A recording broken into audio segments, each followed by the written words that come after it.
if this fruit is indeed the mushrooms I'm talking about, it's a kind of psychedelic experience, kind of product, very much like DMT that's being used today, and that's also being found in mushrooms that grows in South America. Now, what we find is during that experience, exactly like the ancient shamans, people do find that they can communicate with different kinds of spirits, spiritual beings, and that goes against what we find in the Pentateuch, where God forbid them to ask and communicate with spirits. And it's not just don't do it, it's a severe response.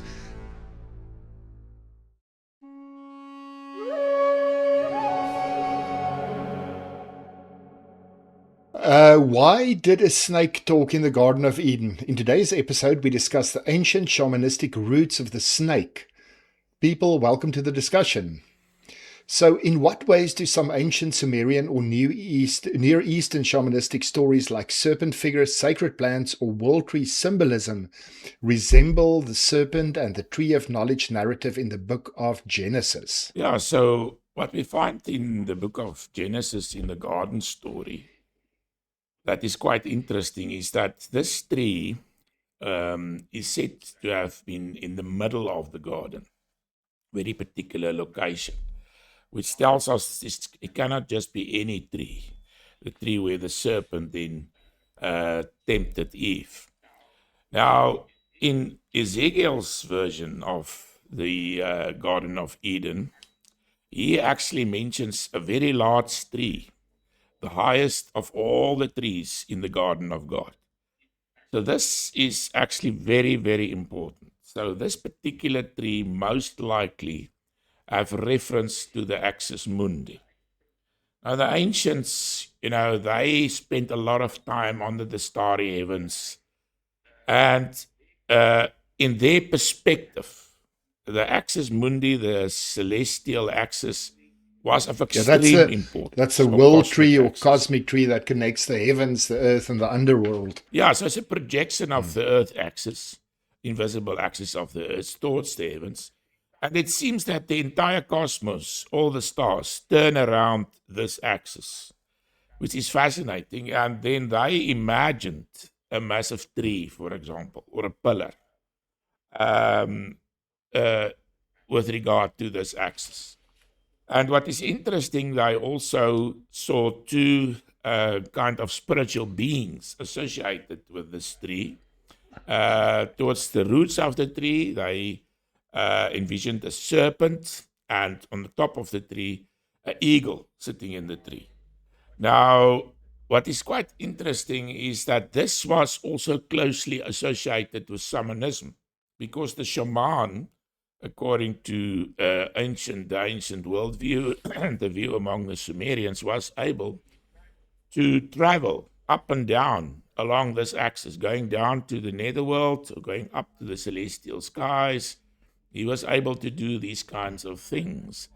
And that's why eventually the idea of the tree with the eagle in the top and the serpent at the bottom became a typical symbol of shamanism. Yes, and Veli, that features in a number of ancient myths, eh? So sort of across. Yeah. Various myths, Sumerian myths, that it actually features in. So we know that Sumerian tradition was deeply influenced by shamanism.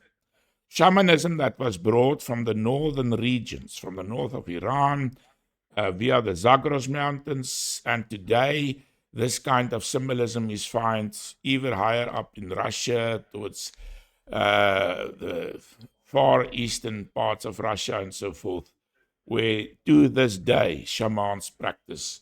The practice of shamans includes so it's not something that disappeared, it's something that's still alive and well and practiced.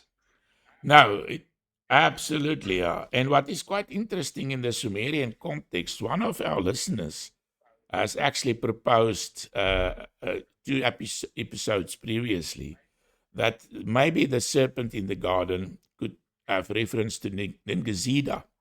That's a god, ancient Sumerian god. And he's associated with serpents. And he's also to be found at the bottom of the tree because he was associated with the roots. So the roots of the trees were envisioned as a serpent, and that's why he got that character.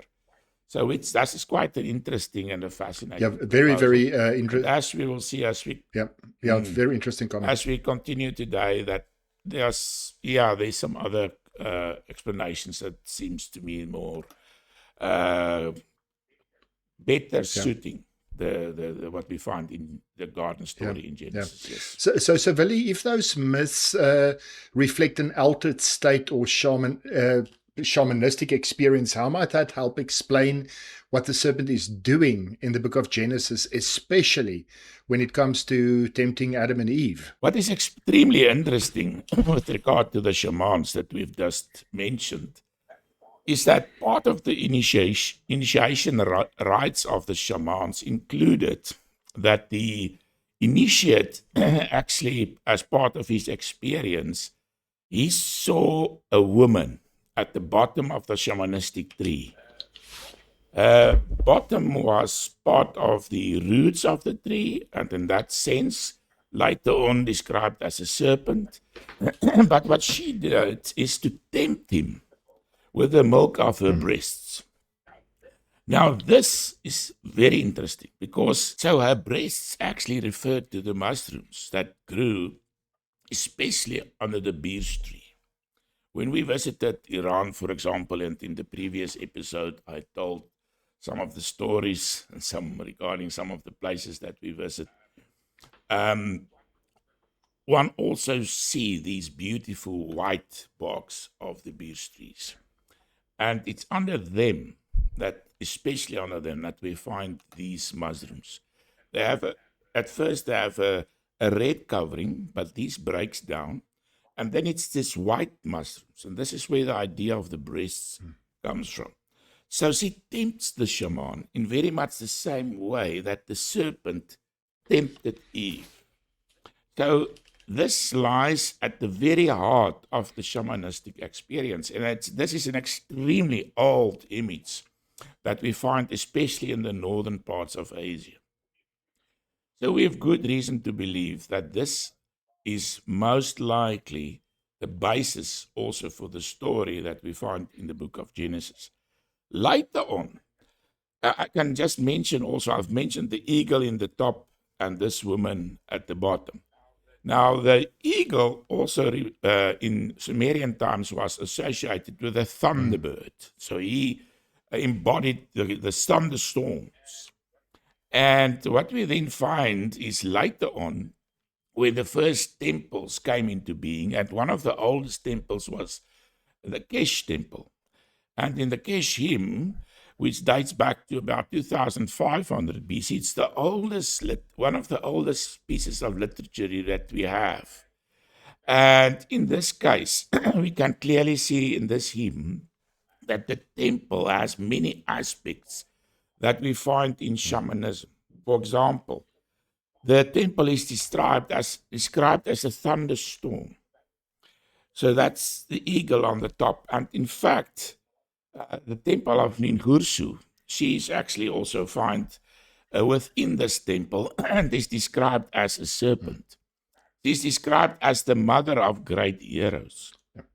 And her temple at Ubaid also features an eagle on top, which refers to the thundercloud. So there cannot be any doubt that the earlier, more primitive type of worship associated with the shamans eventually developed into the priestly kind of caste that later on became very prominent in Sumer and all over across the world.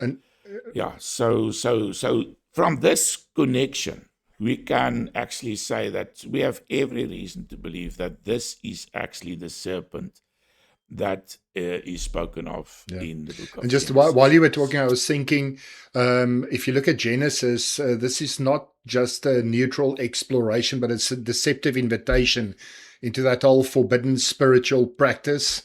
At the end of the day, it offers godlike knowledge but yeah, it's misleading. I can mention something else that is quite interesting because in the book of Genesis, we also read about the seed of the serpent, which again implies a woman because it's put in opposition to the seed of the woman, which Christians usually understand as having reference to the Messiah.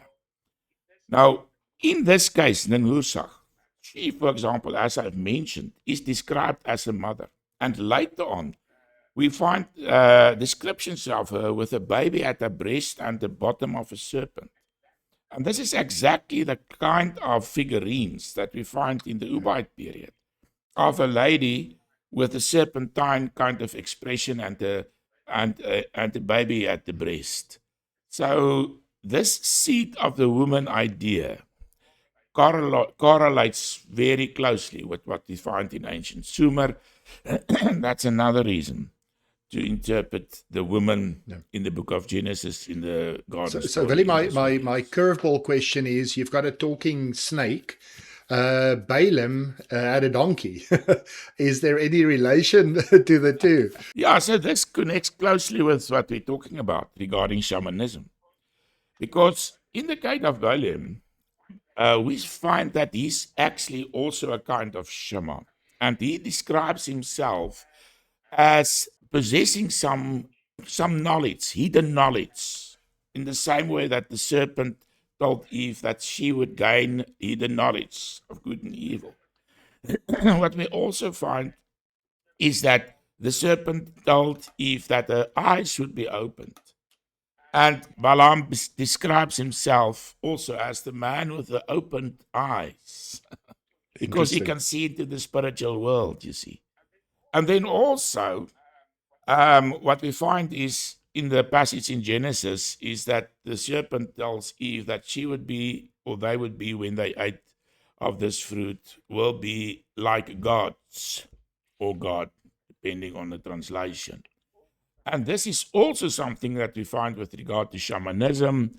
The shaman in the shamanistic experience, when he's reborn as for example, as a bird, like Luchobanda, in the nest of the Anzu bird, then we find the kind of language associated with him that is used for the gods. So there was a general opinion in the ancient world that the shamans actually became divine. And this is closely linked to the Apkallu, because the earliest Apkallu were definitely shamans, and they teach this hidden knowledge, according to tradition, in the antediluvian age, in the time before the deluge, to the people of ancient Sumer. So the connections is so close. You know, the fact that the animal is able to talk, we shouldn't read that and understand that as the serpent really talked. It's on a different level. It's on a shamanistic level.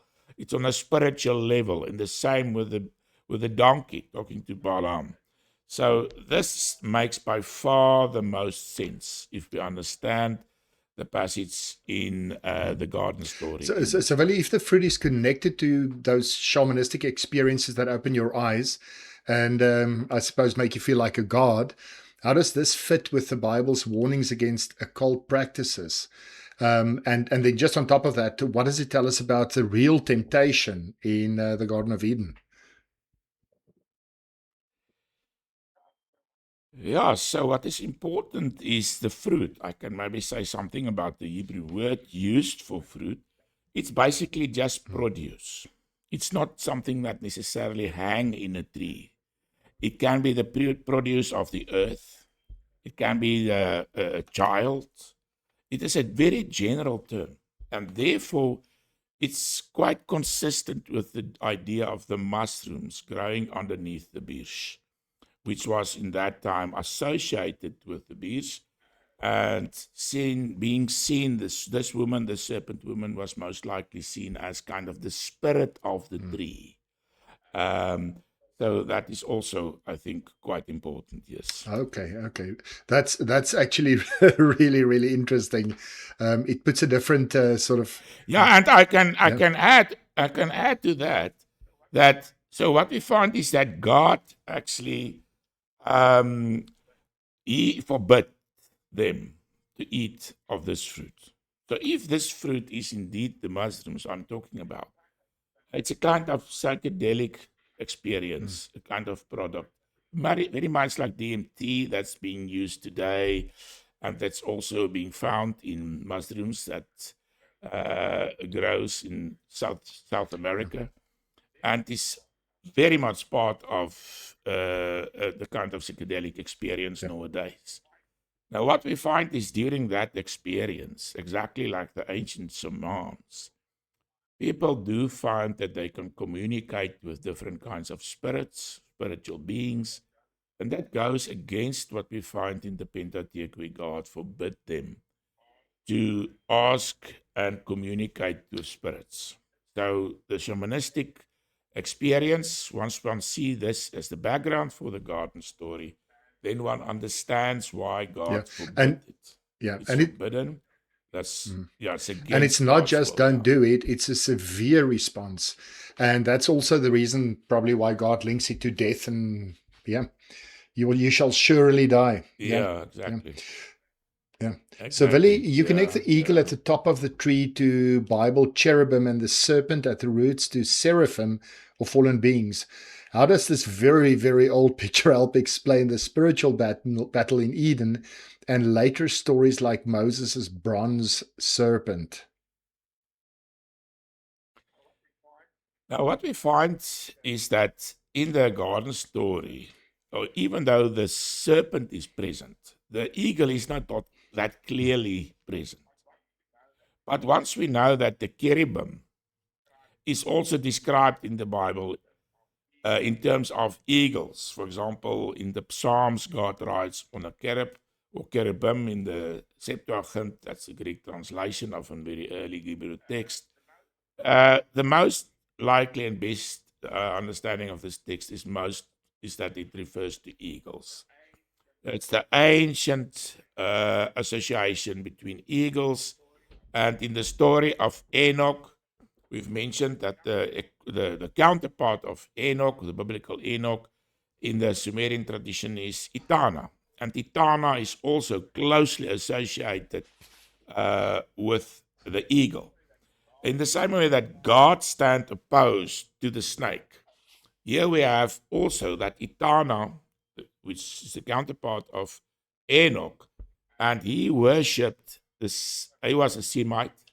He worshipped the supreme God, and over and against him is the serpent. And they were, according to the myth of Etana, in a serious conflict, the eagle and the serpent. So we find the same kind of conflict within the biblical tale. So this tells us that it's quite possible that the eagle and the serpent doesn't really refer to animals in this case. For example, in this ancient story, the myth of Etana, we find that at a certain point in the story, the eagle actually captured the eagle. The serpent captured the eagle and pulled out all his feathers. But then we read that it regrew.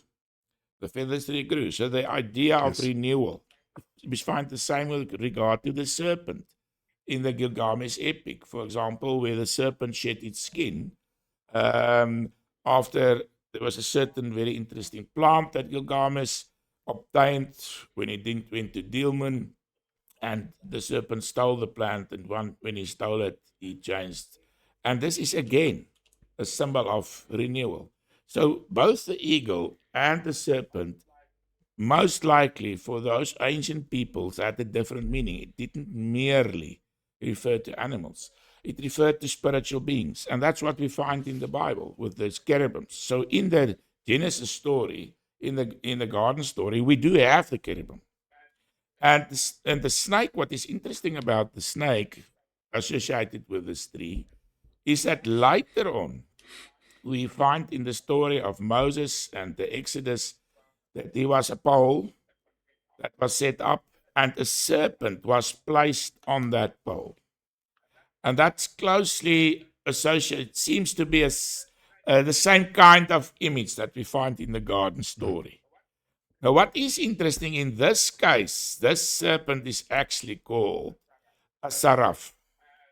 And it's a word that's used for, although we find seraphs also associated with God, this word is also associated with desert places where it refers to a flaming or flying snakes, a kind of demonic beings that held in these desert places. And in Numbers, chapter 21, we find that this serpent on the pole is exactly this creature. It's a And saraf. it's referred to as a bronze So serpent. once, So you can assume the fiery yeah, sort of. Yeah. yes. So once we connect this with the garden story and see this as a next kind of phase in this use of this image, it's quite interesting because that means that what we have is seraphs that's been spoken of, a certain kind of spiritual being that actually appeared in the shamanistic experience to Eve. Now, later on in the Bible, in the New Testament, in John chapter 3, we find that Jesus is actually also described in these terms as being a serpent on a pole. That was in reference to his crucifixion. And in this case, it relates to sin. He has taken his sin on him, our sin on him, according to St. Paul. So it's in those terms that this is then to be interpreted. But we find it continuously from the Garden of Eden, then in the terms of, then in the Mosaic tales, and later on in the New Testament, which is quite fascinating. But clearly, these are spiritual beings. So Moses' bronze serpent basically prefigures Christ, and can I say it also shows victory over the very powers that tempted in Eden? Yes, so that's, in a certain sense, it cancels out the power of death, because the serpent was closely connected with death. The netherworld was believed within the framework of the cosmic tree. The bottom of the cosmic tree was called, was also understood as having reference to the netherworld, and the serpent was very closely linked with the netherworld. So this is this is how I think we should understand this. Yeah. So a question that I wanted to ask right from the beginning that sort of ties in with everything else, the idea of the serpent and the supernatural sort of occult practices builds on a lot of our earlier episodes about Sumer, Eden's location, and Adam and Eve.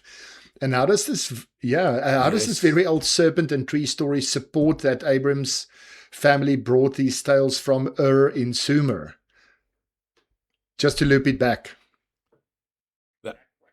That's quite an interesting question. So what we find, for example, in Genesis, in the garden story, is the garden is located at the headwaters of certain rivers. We discussed it the previous time in quite some detail. I won't go into that detail again in the previous episode, but at least the headwaters of the Euphrates and Tigris rivers. So that's in the northern areas, in the area of Lake Van, etc. And this is a very old Sumerian tradition, where we, for example, in the story of Gilgamesh and the cedar forest, we find that he travels northwards through the 7 mountain ranges towards the north, through the Zagros. We've discussed the 7 mountain ranges in the previous episode. And we've seen that in Menkar, which is just, the equivalent of the biblical Nimrod, that his servant also traveled through these 7 mountain ranges towards the north. And there, Gilgamesh, when he came to the north, he see this mountain of the gods. And they also find these cedars, which he cut down. And later on, after the Akkadian period, so during the Sumerian period, that's about, let's say, 3000 BC, when the Uruk period was at its height, the north was the area that was of particular importance, and the land of Aratta. And we find quite a lot of engagement between the Sumerians, for example, in Merkar, Lugalbanda, and the land of Arata in the north. But after the Akkadians became the rulers of the land, they undertook military campaigns towards the west, towards the Mediterranean Sea and those areas. And this is why later on in the Gilgamesh epic, the whole situation changes. Gilgamesh doesn't go towards the north, as we find in Gilgamesh and the Cedar Forest, this early tale dating from about from the Earth 3 period. Now, from this old Babylonian story, the Gilgamesh epic, we find that he travels westwards. So he travels in the same way that the Akkadian emperors traveled, west. And then he saw the mountain of the gods, and then he also saw the garden, which would be paradise, and this massive cedar that he cuts down. And later on in the book of Ezekiel, we find exactly the same. Instead of Genesis, which placed the garden in the east and towards the Lake Van and Lake Urmia in that area, now we find that the garden is, symbolically speaking, placed within the Lebanon. So it's not the original location. And this old story, what this tells us is the biblical tradition goes back to the time before the Akkadian period. It's a very, very old tradition. So it's consistent with my view that the Abrahamic family brought these stories and the source material for what was later written down with them when they migrated from Ur in Sumer towards. So, Willie, can I safely say that the Genesis account reframes and corrects these sort of shared ancestral trails that you just referred to, but it preserves the core imagery? Yeah, so the author of these tales, actually used ancient material that was handed down. And he had a certain, he did something with the material. For example, with the serpent story and the God forbidding eating this fruit. This was most likely intended we should, in my view, see it in the framework of the Pentateuch. Yes. It's part of this Mosaic tradition where Moses actually said that this is not allowed. So I think what happened here is most likely that Moses, if he wrote this, then that he actually gave this story a very particular turn in which he used it for those purposes. Yeah, yes. Absolutely. And he did it under divine guidance. Yeah, absolutely. Yeah. So, Willie, you showed us that the Bible is much, much richer and more deeply connected to ancient times than many, many modern readings suggest. And by looking at the old Sumerian and shaman stories, we get fresh insight into why this tale has fascinated people for thousands of years. Any other final comment? Well, I think one just discovers that the Bible is just an amazing book, and the old layers of tradition that's been incorporated within the biblical tradition is just amazing. And it tells us that the Bible wasn't written late. Often scholars, want to see the Bible as a book that was written relatively late. There can be no doubt that these traditions that we're discussing, especially in the pre-Middle East, they are really, really old. As I've mentioned, going back to the time before the Akkadian period, that's really old. Yeah. Fantastic. So I really want to thank our subscribers for all the questions we've been getting. So I do have another one. What surprised you guys most about this ancient background to the snake in Eden, the shaman mushrooms, the world tree idea, or the link to the seraphim? If you can share your thoughts in the comments, we can respond to it. Thank you very much. And again, thanks for listening. Please like and subscribe, and we'll see you in the next episode.